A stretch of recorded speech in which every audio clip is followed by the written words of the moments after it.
जाइएगा, आप 1 मिनट के लिए उठ जाइए। आप यहाँ आ जाइए, आइए आइए। और म्यूजिक के साथ क्या ना आ जाइए जूनियर जी, आप भी हमो आइया उस साइड से आ जाइए। हम आवे छे। और जरा आप अपना नाम बता दीजिएगा। हेलो तो बेसी मोट सुनिए, तो बेसी मोट छो बगल हट नहीं हटे छी हम। हां अब ए हो अपना नाम बताइएगा। ध्यान रखिए। विपिन कुमार। विपिन कुमार। और इनका शादी है, बड़ा प्यारा सा माहौल है। देख हमर सारू छिए।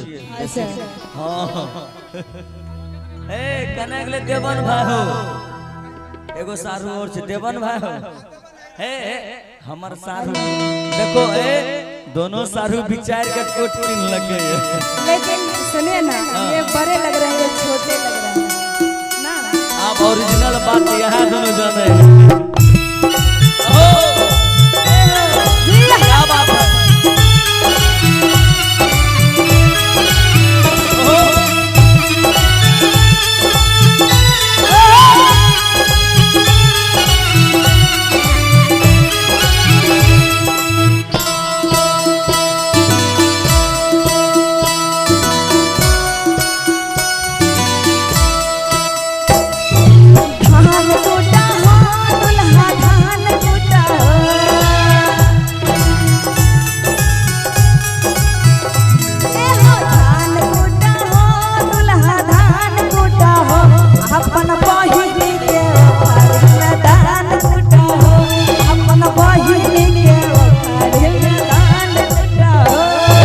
कूटै छियै कूटै छियै धान कूटै छियै तोहर बहिनी के ऊपरी में कूटै छियै अपन साली के ऊपरी में कूटै छियै।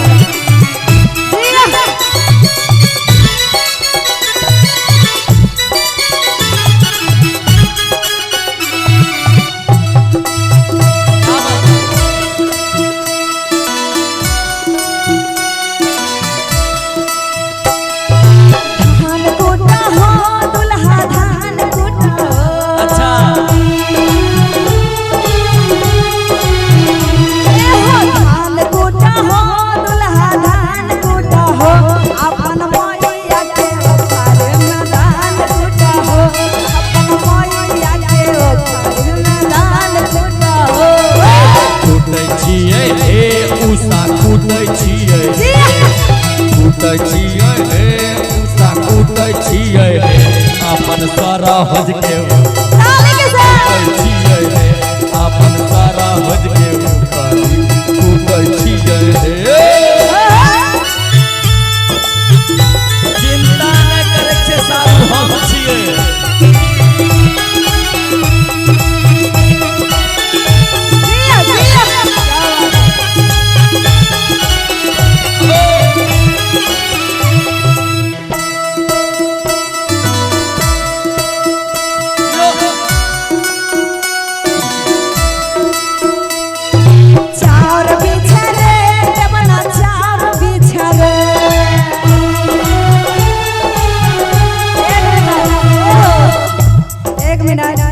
ये है देवन जी, क्या नाम हुआ आपका? मेरा नाम देवन कुमार पासवान। देवन कुमार पासवान। देवन जी के लिए जरा आप चश्मा उतार लीजिएगा। एना नहीं के देवन के बाद ठेला नहीं छे।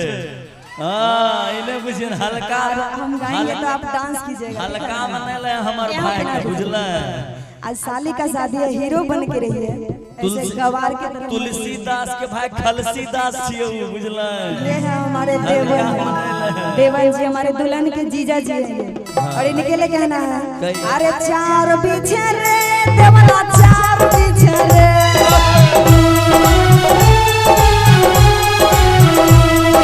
चार पीछे रे देवना चार पीछे रे, अपन बहिनी के सुपति में चार पीछे रे, अपन बहिनी के सुपति में चार पीछे रे।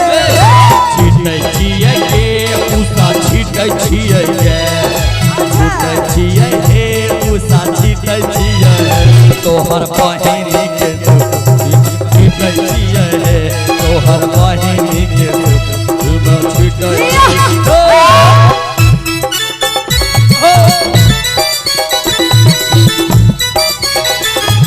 क्या बात है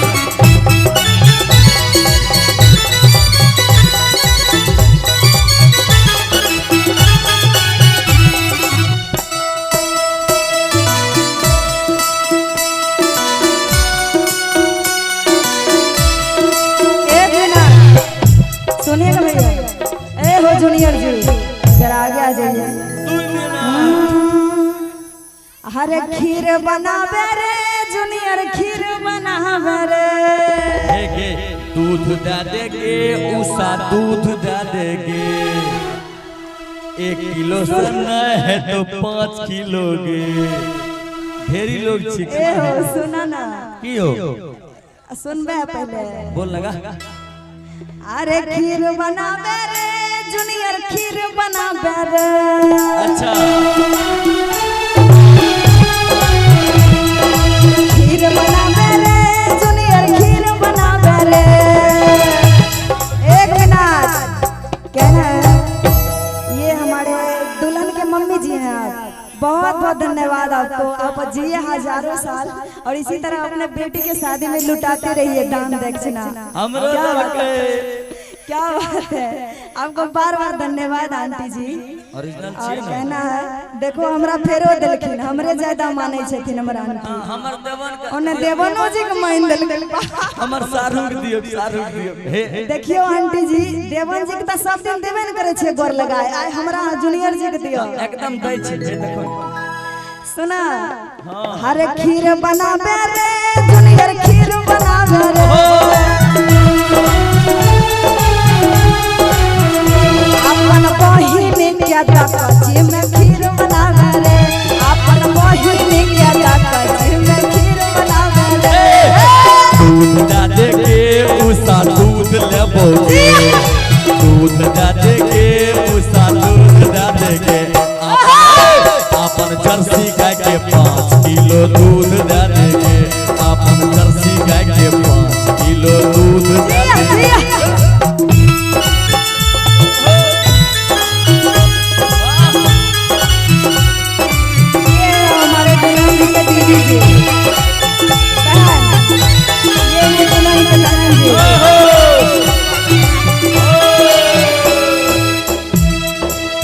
और कहना है इनके लिए श्री श्री सद्गुरु महाराज की जय।